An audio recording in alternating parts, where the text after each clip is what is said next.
Hey, Wemberg World Entertainment, and in the midst of Doctor Who crashing and burning spectacularly under the return of Russell T Davies and Ncuti Gatwa and being helped along by Disney, Russell T Davies is out there still running his mouth about this whole thing and doubling down on everything. And what he has said now about what they're doing with Doctor Who just shows you exactly why this thing was an absolute disaster, because Russell T Davies is saying that Doctor Who is meant to counter very straight, very masculine sci-fi franchises. Yeah, and unfortunately for him, that whole idea has killed this franchise, because yes, even though they're still trying to say, oh, it's probably going to go on hiatus for the next, 7 years. No, the word is that it was basically cancelled. And it's going to be on the shelf for at least a decade until someone else comes in and goes, hey, BBC, we'll help you fund this crap. Which is exactly what Disney were doing. They were help funding it. And people, every time you say that, people jump into the comments and stuff and go, oh, you're so stupid. No, they don't. Yes, they did. Where do you think the BBC got the money for the past 2 seasons? It was from £100 million that Disney gave them. Either way, let's see what kind of retarded crap Russell T Davies has to say this time regarding queerness in Doctor Who, because that's all this guy sees now is rainbows. He cannot actually have the creative bone in his body unless it's a rainbow coloured bone. So let's have a look at this. As ratings continue to slump and longtime fans grow increasingly disillusioned, Doctor Who showrunner Russell T Davies is doubling down on his mission to reshape the series into what he calls an alternative to traditional science fiction, specifically targeting what he sees as very straight, very masculine, very testosterone-y franchises. In a recent interview with, get this, UK drag performer Belinda Scandal for Your Manchester, sweet Jesus, Davies made it clear that his creative direction for Doctor Who under the Disney Plus co-production era is an intentional departure from the genre's historic norm, saying, I find a lot of the other science fiction franchises are very straight, very masculine, very testosterone-y, and so that's our space. I do think that's where Doctor Who can fill a space. I bet you he wants him to fill his space, alright. Of course, this doesn't track with actual reality, given that classic sci-fi franchises like Star Wars and Star Trek have leaned heavily into female-led progressive franchises over the last decade. The statement does, however, echo the broader push Davies has made throughout Series 14 and the recently completed Season 15, both of which have seen dramatic shifts in tone, casting and storytelling after prioritising overly political or identity-focused narratives. Actor Ncuti Gatwa's portrayal of the 15th Doctor has received heavy criticism, with many viewers calling the seasons disjointed or lacking the intrigue and high-stakes adventures that once defined the series. Season 15 concluded with Episode 8, The Reality War, in which Gatwa's Doctor regenerated once again, this time shockingly into Rose Tyler, a character portrayed by Billie Piper when the show was first revived in 2005. As many fans continue to question where the show is heading creatively, Davies appears unfazed regardless of how low the ratings fall, and they've fallen exponentially hard, reaching the lowest lows of Doctor Who's 60-plus year history. Davies explained, trying to justify the heavy lean into pride-centric storytelling, it's 2025. You also have to look at what the others are doing. When asked why he continues to promptly support pride narratives in his work, Davies responded with a warning, saying, I actually think it's getting worse. I think it's getting tougher. I am seeing in my own lifetime a backlash like I've never thought. It's literally happening to us. Now, there's questions regarding that. Why is there such a pushback? Is it because you've gone so hard into pushing the identity politics specifically on children is Wider's pushbacks. Did any of you people see the clip that came out of the father confronting the teacher and what I could only assume is the principal about the fact that the teacher is teaching minors about butt plugs? I'm not joking about this. The teacher was teaching what they class as safe gay sex by talking about butt plugs to minors. And of course, the dad is calling them out. And then they're trying to push back, saying, oh my god, you're being so homophobic because we're teaching safe sex.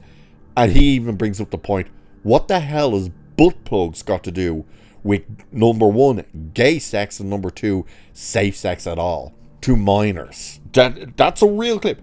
Maybe that's why there's such an aggressive pushback towards this crap.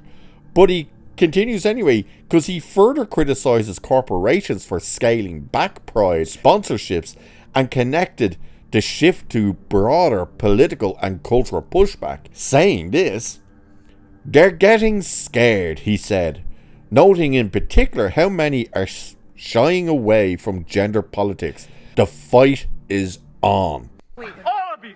Daddy, chill. Davies' comments reflect his broader worldview that Doctor Who should not just entertain but serve as a cultural counterweight to what he views as a hostile political climate. While many long-time viewers appreciated Davies' initial run from 2005 to 2010 for revitalizing the show's heart and emotion, this newer incarnation is being perceived by some as an activist vessel rather than a storytelling engine. And that is correct, because that is what he has done. When you have moments of a biological male telling the male doctor, you can never understand because you are a male. It's like, so are you, jackass. Doesn't matter that you want to identify as a woman and all that good stuff. The reality is that you are a biological male, and you are trying to force this idea of you have to only be a woman to be able to understand this stuff, and you can't because you are a male, and it's a male telling a male this. It's like, yeah, you didn't read the room on that one, did you? The fact that they have pushed all of the identity politics into it. It's one thing to say, oh, this character is gay and this is why and stuff. Nobody really cares when that's the idea. Oh, look, there's a gay character, blah, blah, blah. Just look at Captain Jack. But it's the fact that they've gone so far into the narrative of not just is the Doctor gay, but almost every character around them's going to be gay. We're going to be pushing the whole identity politics of they, thems, even questioning an alien. You have basically a male playing a woman. Yes, because that is basically what this transgender person is doing, because they won't work. And make no bones about it, they won't work. Is saying, hey, how dare you just assume that aliens, pronouns and all this crap. The fact that the drag queen was one of the villains, can't even remember this moron's name and couldn't care less. And then it turns out, oh, he's got a kid as well. And it's just like, it's my daddy. And it just went on, and people were just like, yeah, we're sick of this shit being forced into everything. So when Russell T Davies is sitting there saying, oh, this is getting terrible, like, it's, the war is on, oh, it's on, like, they're getting scared, they're pushing back against it, and hard, yeah, of course they are.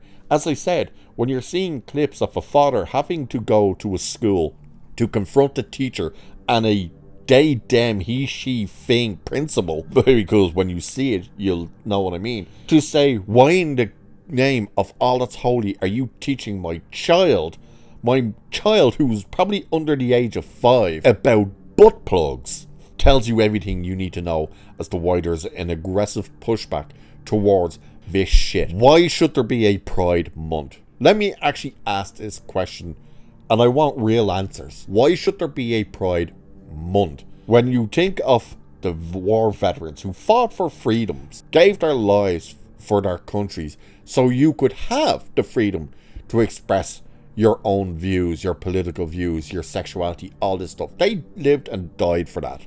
And they get a day. One day. And yet, oh, I sleep with the same gender as myself, or I identify as something that I can never actually be, and this and that and whatnot. We get a month. Why? Actually explain why. And it can't be, the answers can't be something retarded, which is, oh, because we fought for our rights for so long. Yeah, okay, you fought for rights, except you were still gay or whatnot during all those fights, weren't you? So you were still identifying as that thing. Doesn't mean you get an entire month. There's no reason for it to be a day. Fine, there you go. Have your rainbows, go nuts. A month? No. And the fact that it's constantly being shoveled into every aspect of our daily lives. You can't even watch a commercial without seeing a gay couple or a dude in makeup or something. It's not the reflection of the real world. I'm sorry to say it to you, but that's the reality. You are basically 1% of the world. 1%. And it's being shoveled into every aspect. And for Russell T Davies to say Doctor Who now basically needs to be a counter to very straight, very masculine, and very testosterone-y franchises is one of the most retarded things I think I've ever heard. Because you know what that means. Russell T Davies, yep, he absolutely did. He went full and never, ever go full. So, with that, I shall leave it there for this one, and by God do I know there's going to be some of those hate comments in here. Have at it, because you're just going to prove us all right. Yes, and that's the reality of it. You can't defend kids being taught butt plugs and having all this type of crap shoveled in their face. Cheers, like, share, subscribe, all that good stuff, and I'll catch you in the next one.